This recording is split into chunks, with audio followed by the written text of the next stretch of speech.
urutan wali ini di dalam Al-Mu'tamad juga, Al-Mu'tamad fil Fiqh Syafi'i. Yang pertama ayah kandung, yang kedua bapaknya ayah kandung, yakni kakek dari pihak ayah. Kalau kakek dari pihak ibu ndak Bu, jadi wali ndak bisa. Kakek dari pihak ayah. 1 dan 2 ini disebut dengan wali mujbir, sehingga punya hak untuk menikahkan walaupun tanpa bertanya, boleh mau apa ndak, itu bisa dinikahkan. Walaupun setelah dinikahkan ya si anak bisa milih lanjut apa ndak, tapi setelah dinikahkan itu sah statusnya sebagai istri dari orang yang berakad dengan bapak atau kakeknya tadi. Ini di Kalimantan Selatan terjadi. Syekh Arsyad Al-Banjari itu menikahkan putrinya saat beliau di Mekah. Sementara ndak tahu waktu itu ya, si putrinya itu ternyata di sini dinikahkan oleh wali hakim dengan seorang laki-laki namanya Usman.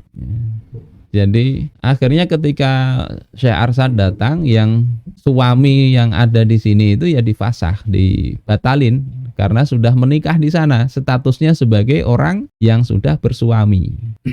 Nah itu wali mujbir itu bisa begitu, ndak tahu anaknya sudah dinikahkan. Kemudian yang ketiga, saudara laki-laki sekandung. Yang keempat, saudara laki-laki seayah. Kelima, anak laki-laki saudara laki-laki sekandung. Jadi kalau ini keponakan ya, ini keponakan dari saudara laki-laki sekandung. Kalau kita punya saudara perempuan ya, punya anak laki-laki ndak masuk jadi wali, ndak. Kemudian anak laki-laki saudara laki-laki seayah.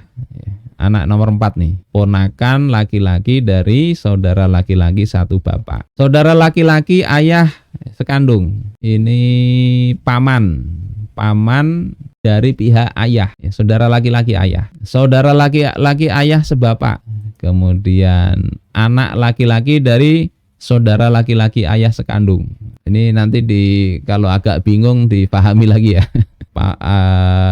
Bapak kita punya saudara laki-laki sekandung. Nah dia punya anaknya itu bisa jadi wali nikah. Walaupun ya mungkin kecil, muda ya. Kemudian anak laki-laki dari saudara laki-laki ayah sebapak. Kemudian seluruh asobah. Kemudian qadhi atau sultan. Urutannya begini, ndak bisa loncat-loncat semaunya, ndak. Jadi kalau masih ada ini, masih memenuhi syarat, ya urut begini. Nanti problemnya kalau wali tidak mau, itu kembalinya ke sultan, wali hakim. Itu ittifaq ya. Kalau walinya itu alasannya tidak syar'i. Jadi ini keterangan di Al-Mausu'ah. Jadi kembalinya ke wali hakim. Bukan kembali ke ini, bukan ke urutan ini, tapi langsung ke qadhi atau sultan. Ya.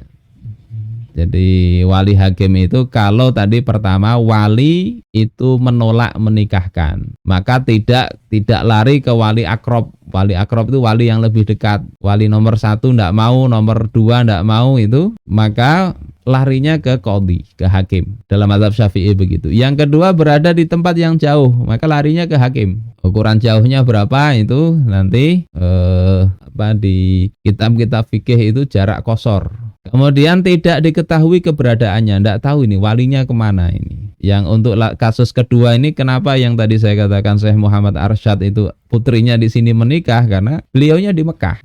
Wali hakim bisa menikahkan. Kemudian tidak bisa menikahkan karena sebab lain, semisal di penjara si walinya, maka kembali ke wali hakim. Tapi kalau di penjara dia masih bisa mewakilkan kepada wali yang lebih dekat, ya wali yang lebih dekat. Ini dikatakan idza fuqidal waliyul aqrab wa kadzalika idza usira au hubisa. Jika kehilangan wali akrob itu tidak ada, wali akrob itu wali yang lebih dekat tadi sesuai urutan. Begitu juga kalau wali akrob itu usira, ditawan musuh, au hubisa atau di penjara, maka fadhahabal Hanafiyah wal Malikiyah wal Hanabilah ila annal wilayata tatahawwalu minal waliyil aqrab ilal ab'ad. Kalau 3 mazhab tadi urutannya 1, 2 ndak ada, ya nomor 3. Wa amma Syafi'iyah fal wilayatu indahum tantaqilu ilal hakim. Kalau mazhab Syafi'i, maka wilayah atau perwalian itu menurut mereka berpindahnya ke wali hakim.